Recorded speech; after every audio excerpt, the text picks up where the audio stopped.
समोर कोण ऍक्टिव्हिटी आल्या त्या सांभाळा इथं येऊन. हे कोण आहेत बाहेर काढा. बाहेर गेले पोलिसांना सांगतोय. स्पर्धा परीक्षा क्षेत्रामध्ये ज्या माणसाला देव माणूस म्हणून पाहिलं जातं, सन्माननीय बाळासाहेब शिंदे सरांचं आगमन झालंय. सर्वांनी मित्रांनो, आज मला आपल्या देशात आपल्या घरी येऊन 1 महिना पूर्ण झालेला आहे. मागच्या 1 महिन्यापासून देशभरात फिरलो आणि मागच्या 16 दिवसापासून आम्ही जंतर मंतरवर बसलेलो आहे. कशासाठी बसलेलो आहे? कोणाचे वोट मागायला नाही बसलोय, कोणती पॉलिटिकल रॅली करायला नाही बसलोय. ज्या 20 पेक्षा जास्त मुलांनी आत्महत्या केली आहे त्या मुलांना न्याय भेटला पाहिजे याच्यासाठी बसलेलो. त्याच्या बदले आम्हाला काय भेटलं? महाराष्ट्राचे मुख्यमंत्री बनले. हे लोक अराजक आहे, यांना संविधान माहिती नाही. संविधान हातात घेऊन चालतोय आणि सोबतच असणारे मुख्यमंत्री साहेबांना विचारायचंय, सकाळी 5 वाजता संविधानात कुठं लिहिलं होतं की शपथ घेऊ शकता? आणि भाजपचे जे प्रेसिडेंट आहे नितीन नबी, ते थोड्या दिवसाआधी बोलले की जे लोक जंतर मंतरवर आहेत ते कॉकरोच आहे, ते व्हायरस आहेत आणि व्हायरसचा खात्मा आमचे कार्यकर्ता करतील. ते या देशात जेव्हा जेव्हा मुलं विद्यार्थी परीक्षेचा मुद्दा उठवतात, बेरोजगारीचा मुद्दा उठवतात, त्यांना हे सरकार व्हायरस म्हणून बघते. तर या सरकारला मला फक्त एकच सांगायचं, आम्ही व्हायरस नाही, आम्ही वॅक्सिन आहे. आम्ही व्हायरस नाही आहे, व्हायरस तुम्ही लोक आहे ज्यांनी पूर्ण कीड लावून ठेवली या देशाच्या एज्युकेशन सिस्टमला. धर्मेंद्र प्रधान ते थोड्या दिवसाआधी बोलले, जे लोक जंतर मंतरवर बसलेले ते दहशतगर्द्यांचे, ते आतंकवाद्यांची बी टीम आहे. धर्मेंद्र प्रधानला मला म्हणायचे, आमच्यामुळं पेपर फुटी झाली आहे, आमच्यामुळं कोणी जीव नाही दिलेला आहे, तुमच्यामुळं 20 पेक्षा जास्त मुलांनी जीव दिलेला आहे. तर जर आतंकवादी कोणी आहे तर धर्मेंद्र प्रधान आहे. तुमच्यामुळं लोकांचे जीव गेलेले आहेत. आणि मी आज सकाळी दिल्लीवरून आलोय. आता लगेच हा कार्यक्रम झाला की मी दिल्लीला वापस चाललोय, कारण की हे आमचं जे दिल्लीतलं आंदोलन आहे ते धर्मेंद्र प्रधानचा राजीनामा झाल्याशिवाय आम्ही वापस घेणार नाही. आणि हे फक्त नीटसाठीच नाहीये, गैरसमज करून घेऊ नका. फक्त नीटसाठी नाही, नीटच्या मुलांची आत्महत्या झालेल्या आहे त्यामुळे आम्ही त्यांचा आवाज उठवतोय. पण देशाची सगळी शिक्षण व्यवस्था एकंदरीत कोलांडली आहे, आपली पूर्ण कोलॅप्स झालेली आहे, ती सुधारवण्याची सुरुवात आहे. आणि सोनम वांगचुक सरांचा मी एक मेसेज घेऊन आलोय. सरांना काल मी सांगितलं होतं, काल मी माझ्या घरी चाललोय, छत्रपती संभाजीनगरला चाललोय. तर सर म्हणलेले चाललायस तर अजून लोकांना घेऊन ये. तर कोण कोण येणार आहे इथून? कोण कोण जंतर मंतरला येणार आहे, दिल्लीला येणार आहे? आपण दरवेळेस माझा असतो, दिल्लीचीही तख्त राखतो महाराष्ट्र माझा म्हणतो की म्हणतो. तर आता वेळ आलेली आहे, जंतर मंतरवर या देशाचा युवा, देशाचा विद्यार्थी एकत्र येत आहे. तर आपल्या सर्वांची जबाबदारी आहे, जंतर मंतरला यायचंय आणि आंदोलनाला अजून मजबूती द्यायची आहे. महाराष्ट्राच्या मुलांशिवाय आणि छत्रपती संभाजीनगर शिवाय हे आंदोलन पुढे जाणार नाही. तर माझी फक्त एकच विनंती आहे, सगळ्या लोकांनी इथून जितका वेळ का होत नाही तितक्या वेळेसाठी तुम्ही जंतर मंतरला यावं, तिथं थांबावं. देश बदलायचा आहे, आपल्याला सिस्टम बदलायचा आहे. आणि देश आणि सिस्टम फक्त या देशातला युवाच बदलू शकतो. आणि आता थोड्या वेळ आधी मला 1-2 दिवसापासून थोडा वेळ घेतला सर, 1 मिनिट फक्त. मागच्या काही दिवसांपासून बऱ्याच प्रश्न सारखा विचारला जातोय की तुम्ही 16 दिवसापासून जंतर मंतरवर बसलेले एवढ्या उन्हात, सोनम वांगचुक 9 दिवसापासून उपाशी आहे, सरकार तरी ऐकायला तयार नाहीये, प्रधानमंत्री तरी ऐकायला तयार नाही. तर तुम्ही काय, यावर तुमचं काय म्हणणं आहे? तर माझ्या मनात प्रश्न येतो, जर देशाचे प्रधानमंत्री आपलं नाही ऐकणार तर कोणाचं ऐकणार? डोनाल्ड ट्रम्पचं ऐकणार का? डोनाल्ड ट्रम्प म्हणतो रशियाचं तेल घेऊ नका, प्रधानमंत्री तयार होऊन जातात. डोनाल्ड ट्रम्प म्हणतो टॅरिफ शून्य करून टाका, प्रधानमंत्री तयार होऊन जातात. अरे आम्ही काय मागतोय? आम्ही फक्त धर्मेंद्र प्रधानचा राजीनामा मागतोय. जर तुम्ही रशिया युक्रेनचं युद्ध थांबवू शकतात तर पेपर फुटी का नाही थांबवू शकत तुम्ही? जर तुम्ही रशिया युक्रेनचं युद्ध थांबवू शकतात तर धर्मेंद्र प्रधानसारख्या छोट्या मंत्र्याचा राजीनामा का नाही घेऊ शकत तुम्ही? तर हे बोलून मी माझं बोलणं संपवतो. आणि परत एकदा सांगा, कोण कोण जंतर मंतरला येणार आहे? नक्की आले पाहिजे मित्रांनो.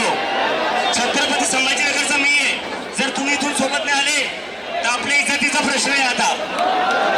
तर येसा ना नक्की. आणि इथे जेवढे टीचर्स आहेत, शिक्षक आहेत, रोहित सर आहे, मी यांना इन्व्हाइट करतो, एकदा प्लीज तुम्ही सगळे जंतर मंतरला या आणि एकदा विद्यार्थ्यांसोबत उभा राहा. आणि मला खात्री आहे जेवढे इथं शिक्षक आहे, नेते आहेत, ते सगळे जंतर मंतरला नक्की येतील, कारण की विद्यार्थ्यांसोबत सगळ्यांनाच उभा राहिलं पाहिजे. आणि पेपर कुठलाही असो तो ऑफलाईनच झाला पाहिजे. ऑफलाईनच झाला पाहिजे. जर पेपर ऑफलाईन नाही झाला तर सरकारने ऑफलाईन करून टाकू. सर्व भावांना एक विनंती आहे की एमपीएससीने आपण जेव्हा प्री एक्झाम पास झालो तर 300 रुपयात आपल्याला मेन्स एक्झाम सगळे सहवर्ग द्यावे लागत होते. पण आता प्रत्येक सहवर्ग हा 300 ते 400 रुपये केला. असे सर ग्रुप बी साठी 10 सहवर्ग असेल तर 10,000 म्हणजे 3 ते 4,000 रुपये एमपीएससीच्या विद्यार्थ्याला मोजावे लागणार आहे. हा निर्णय एमपीएससीने तत्काळ मागे घ्यावा आणि ऑनलाईन पेपरचे रद्द करा आणि ऑफलाईन पेपरची OMRची जी मागणी ती लवकरात लवकर मान्य करा. त्यांची एकच मागणी आहे, दादांनी सगळ्यांनी मांडलेली आहे की परीक्षा ही एमपीएससीची परीक्षा ऑनलाईन करायची. या राज्याची व्यवस्था, या राज्याचं प्रशासन असं झालंय, इथं मटका फुटत नाही पण पेपर रोज फुटतात. लेकरांची स्वप्न विकत असताना लाचा कशा वाटत नसतात. लेकरू या शहरामध्ये येतं, हे शेतकऱ्याचं लेकरू आहे, पोटाला चिमटा काढतं, एका टायमाला जेवतं, पण अभ्यास अगदी मन लावून करतं. आणि शेवटी परीक्षेच्या आदल्या दिवशी समजतं की पेपरच गरपटलाय. मग याच्यामध्ये चूक कोणाची आहे? सरकार बिलकुल नाही. याच्यामध्ये चूक आहे ज्या प्रशासनाने ही परीक्षा जाहीर केली होती, ज्या प्रशासनाने या परीक्षेचं नियोजन केलं होतं, त्या प्रशासनामध्येच काही दलिंदर भाडे बसलेले आहेत.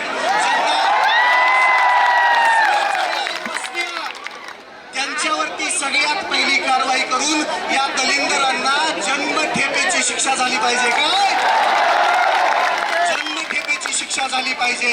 दुसरी विनंती इथल्या सरकारला आहे, इथला प्रत्येक आयोग हा बुजगावणं, सरकारचं बुजगावणं. या बुजगावण्यांना बाजूला सारून तुम्हीच काय करा माहितीये का?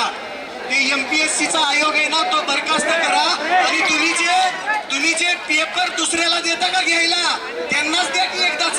कशाला आमच्या उरावरती बसवलं? एमपीएससीची परीक्षा ऑफलाईन होत नाही तोपर्यंत हा विद्यार्थ्यांचा एल्गार असाच होणार. आज आयुक्त आलंय, उद्या क्रांती चौक असेल.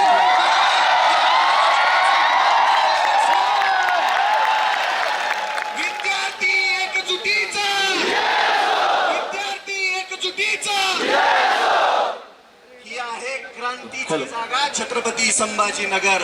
तुम्ही सर्व एवढ्या ताकदीनं इथं उपस्थित राहिला. या सरकारच्या मनामध्ये धडकी भरायला वेळ लागणार नाही. ही एकजूट कायम ठेवूया आणि लढूया. जोपर्यंत न्याय भेटत नाही, जोपर्यंत आपला हक्क आपल्याला भेटत नाही. स्टेनोग्राफरची पदं यांनी गोठवली आहेत. त्या लेकरांची मागणी बऱ्याच दिवसापासून आहे. माझी मुख्यमंत्री महोदयांना विनंती आहे, तुम्ही जे हे 2-4 विभाग सोडले तर सगळीकडची स्टेनोग्राफरची पदं बंद केलेली तर ती पूर्ववत करा. लेकरांवरती अन्याय करू नका. एवढं बोलतो, थांबतो. जय हिंद. धन्यवाद रघु. इन्कलाब. यानंतर आदरणीय मी मनापासून आपल्या सगळ्यांचेच आभार व्यक्त करतो. आणि तुम्ही बोलवलं नसतं तरी मी इथं आलो असतो.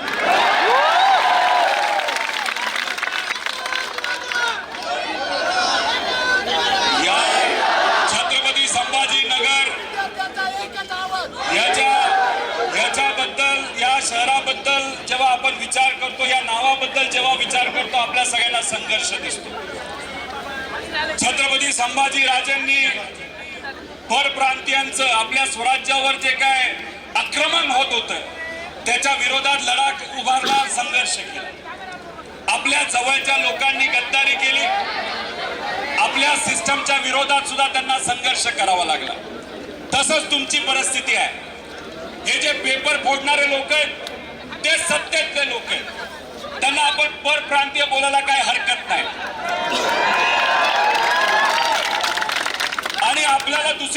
अडचण आहे आपली आर्थिक अडचण, आर्थिक ताण.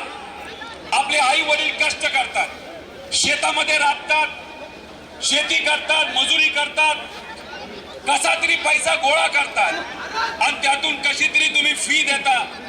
परीक्षेची फी असेल नाही तर क्लासेसची फी असेल, पण प्रामाणिकपणे अर्ध जेवण खाल्लं तरी चालेल, पोहा खाऊन अख्खा दिवस काढला तरी चालेल, चहा बिस्किट खाऊन दिवस काढला तरी चालेल, पण आई वडिलांचं स्वप्न हे पूर्ण झालं पाहिजे.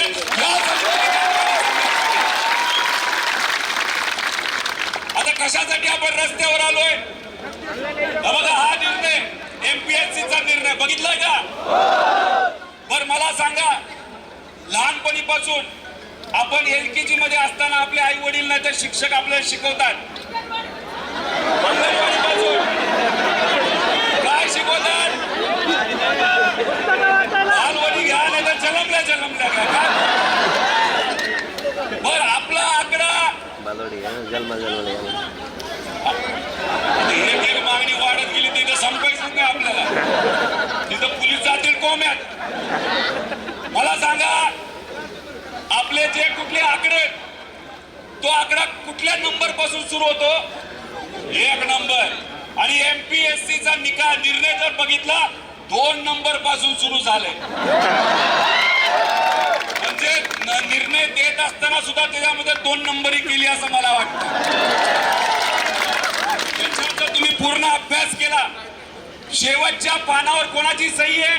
फक्त अध्यक्षाची सही आहे, बरोबर का नाही? अरे बाकी सदस्य कुठे गेले? बाकी सदस्यांची तुम्ही कधी सही घेणार? त्याच्यात अजून जर खोलात तुम्ही गेला, जर सगळं वाचलं, त्याच्यात सांगितलं आहे मध्य प्रदेशमध्ये, उत्तर प्रदेशमध्ये, बिहारमध्ये, तमिळनाडूमध्ये, केरळमध्ये अशाच पद्धतीने ऑनलाईन परीक्षा घेतली असं सांगितलंय. हे साप चुकीचे, हे साप खोटं आहे. मी तुम्हाला सर्वांना सांगतो, या सर्व राज्यांमध्ये येणाऱ्या महिन्यांमध्ये ज्या परीक्षा घेतल्या जाणार आहेत त्या सगळ्या ऑफलाईन पद्धतीच्या आहेत. त्यामुळे मग आमच्या विद्यार्थ्यांना आणि सर्व लोकांना तुम्ही का फसवतायत असा आमचा प्रश्न आहे. त्याच्याच बरोबर तुम्हा सर्वांना सांगतो, तुम्ही तुमच्या हक्कासाठी लढताय, आम्ही तुमच्या बरोबर आहोत, पण सुप्रीम कोर्ट सुद्धा तुमच्या बरोबर आहे. त्याचं कारण सांगतो. एक शब्द लय भारी आहे, गोंडस आहे, नॉर्मलायझेशन. अभिजित भाऊ, तुम्ही अमेरिकेतून आलेला आहे. अमेरिकेतल्या लोकांना आणि खास करून ट्रम्पवाल्यांना, ट्रम्प माशे जे कोणी असतील, ट्रम्प तात्या, त्यांना आपल्या प्रधानमंत्री साहेबांच्या अडचणी माहिती, मनात काय हे माहिती आहे. त्यांना बऱ्याच गोष्टी माहिती आहे, पण त्या ट्रम्प तात्याला तुम्ही जर विचारलं हे नॉर्मलायझेशन काय, तर ट्रम्प तात्या सुद्धा डोक्याला हात लावून बसेल. कोणाला कळलं काय? काही दिवसांपूर्वी अधिकाऱ्यांना भेटलो, त्यांना विचारलं हे नॉर्मलायझेशन काय? ते म्हणले नाही महत्वाचं. म्हणले याला फॉर्म्युला वगैरे काय आहे का? नाही महत्वाचे. अरे मला काय कळलंच काय. आता 2 दिवसापूर्वी पुण्यामध्ये तुमच्यासारख्या काही विद्यार्थ्यांची चर्चा करत होतो. तुम्हाला माहिती काय, महिन्यांपूर्वी तलाठी भरती झाली का नाही आले? लय भारी झाली ना. पेपर फुटला का? हा भाव निघाला होता 40 लाख 50 लाख. पण त्याच्यामध्ये मार्क किती पर्यंत होते फायनल? 248 विद्यार्थ्यांना किती मार्क मिळाले? म्हणजे 288 आमदार आणि निवडून किती आले तर 300. असं होतं का?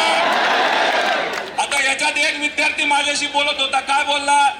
अहो मी 12 तास 16 तास रोज अभ्यास करत होतो आणि माझा मित्र लय कंटाळला, अभ्यासाला गेला निघून आणि त्याला एक कळलं अभ्यासापेक्षा 25 लाख दिले तर आपला मार्ग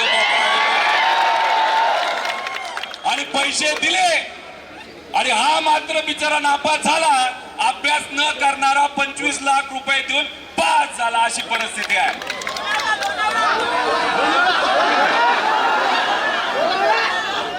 हे का ठेवलं गेलंय तुम्हाला सांगतो. नॉर्मलायझेशन, त्याच्यामध्ये आपल्याला कन्फ्युजन व्हावं. तुम्ही जर बघितलं असेल, एक मुलगा मला बोलला मी अभ्यास करायचो, कितीतरी तास मी तिथं लायब्ररीमध्ये बसायचो.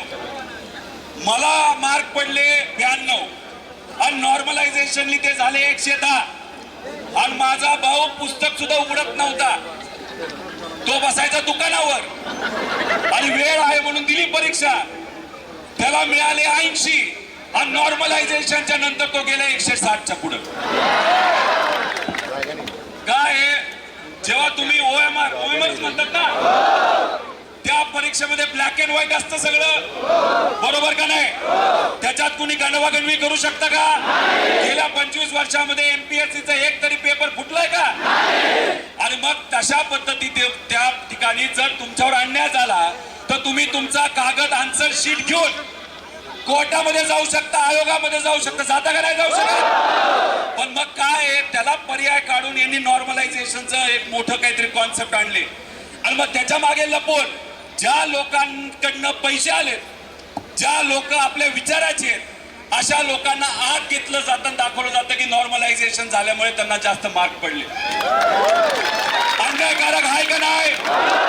आहे का नाही सांगा मला तुम्ही सांगा. जर पैसे देऊन एखादा अधिकारी माणूस झाला तर उद्या एखादा गरीब शेतकरी मजूर सामान्य व्यक्ती त्या अधिकाऱ्याकडे गेला, फुकटात सेवा देणार आहे का? पैसे घेणार का नाही घेणार? मग हे फक्त विद्यार्थ्यांची लढाई नसून सिस्टम मध्ये पैसे देऊन जे कोणी अधिकारी होतात त्यांच्या विरोधातली ही लढाई आहे. त्यासाठी ही लढाई अतिशय महत्वाची आहे. आता आज इथं आंदोलन झालं, नंतर ही कृती समिती आपल्या सर्वांना मार्गदर्शन करेल पुढचं आंदोलन कुठे.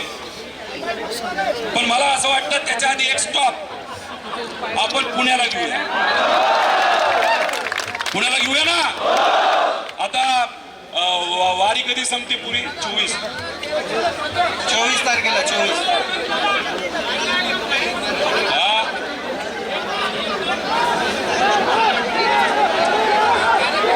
बघा, मला असं वाटतं आंदोलन करत असताना स्टेनोचा पण विषय महत्वाचा आहे. मी स्वतः राधा मॅडमला भेटलो होतो, बोललो होतो, मंत्र्यांना भेटलो. त्यांनी जो युक्तिवाद मला दिला, त्यांनी मला सांगितलं काय झाले, आर्टिफिशियल इंटेलिजन्स आलेलं आहे. आता फोनवर बोललं तरी टायपिंग होतं, मग टायपिस्टची काय आपल्याला जरूरत आहे असं त्यांनी मला सांगितलं. पण त्यांनी काय सांगितलं तरी मी तुम्हाला आश्वासित करतो, तुमच्या सर्वांसाठी आम्ही लढणार आणि जिंकणार सुद्धा. 5 दिवसापूर्वी मुख्यमंत्री साहेबांना भेटलो तुमच्या विषयासाठी. ऑफलाईन परीक्षा घेण्यात यावी, ऑनलाईन घेऊ नये. चर्चा बरीच झाली. शेतकऱ्यांचा मुद्दा होता. त्याच्यानंतर मी त्यांना म्हणलो, साहेब विद्यार्थ्यांचा विरोध आहे, सर्व विद्यार्थी एकत्रित आलेले आहेत की कृपा करून तुम्ही ऑनलाईन घेऊ नका, तुम्ही ऑफलाईन घ्या. त्यांनी मला सांगितलं तुम्ही बोलत असाल आणि विद्यार्थी बोलत असतील तर आम्ही सकारात्मक आहोत. मला फक्त जाता जाता एकच सांगायचंय, राजकीय लोक जेव्हा म्हणतात ना सकारात्मक, त्याच्यावर अजिबात विश्वास. पण गेल्या काही दिवसांमध्ये विदर्भामध्ये जिथं जिथं आंदोलन झालं, आज इथे जे आंदोलन होते, काल परवा लातूरमध्ये आंदोलन करण्याचा प्रयत्न केला, 140 कलम लावून टाकलं, तिथं वर्धलाही लावलं, तरी तुमचं झालं.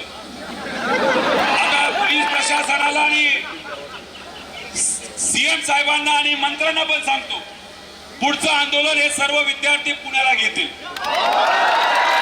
तुम्हाला किती पोलीस आणायचे तेवढे आणा, तुम्हाला किती ताकद लावायची तेवढी. आम्ही काय घाबरत नाही आणि आम्ही काय चुकणार. काय डायलॉग आहे ते कुठल्या तरी पिक्चरला, परत एकदा मागच्याला विचारतो. त्यामुळे अधिकाऱ्यांशी पण आम्ही बोलतोय. एकनाथ शिंदे साहेबांबद्दल त्यांच्याशी पण बोलणं झालं आणि त्यांना पण सांगितलंय, मुख्यमंत्री साहेबांना पण सांगितलेलं आहे आणि सामान्य प्रशासनाच्या ज्या सेक्रेटरी आहेत त्यांना सुद्धा सांगितलेलं आहे की 12 तारखेपर्यंत आमची परीक्षा विद्यार्थ्यांची आणि आम्ही सरकारला संधी देतो. लगेचच आम्ही आक्रमक होणार नाही.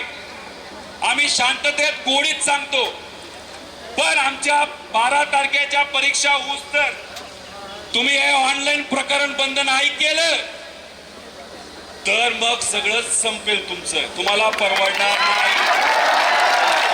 आणि इथं आम्ही भूमिका घेत असताना कुठे राजकीय भूमिका घेत नाही. आम्ही तुमच्या बरोबर फक्त तुमचे कार्यकर्ते म्हणून याच्यामध्ये सहभाग तिथं घेत आलेलो आहोत. आणि राजकारण इतकं वंगाळ झालंय काय सांगू तुम्हाला. अजितदादा म्हणायचे हे जे नेते आहेत ना, आज इथं असतो नंतर तिथं असतो, पण 2029 ला तुम्ही सर्वजण महाराष्ट्राचे सामान्य लोक महाराष्ट्रामध्ये नक्कीच क्रांती करतील असा मला विश्वास आहे. त्यामुळे इथे जे विद्यार्थी नेते युवा नेते उभे आहेत ना बरेचसे, उद्या जाऊन प्रस्थापित लोकांना तिकीटच द्यायला नको. उद्या जर तुमचा आवाज अधिवेशनामध्ये भक्कमपणे मांडायचा असेल तर अशा लोकांना त्या ठिकाणी आपण कुठेतरी उद्या जाऊन संधी दिली पाहिजे. फक्त कांगडे सर नाही, इथं कराळे सर आहेत, आपले साबळे सर आहेत, पलीकडे आहेत, सगळे आहेत. अभिजित भाऊ कुठे गेले?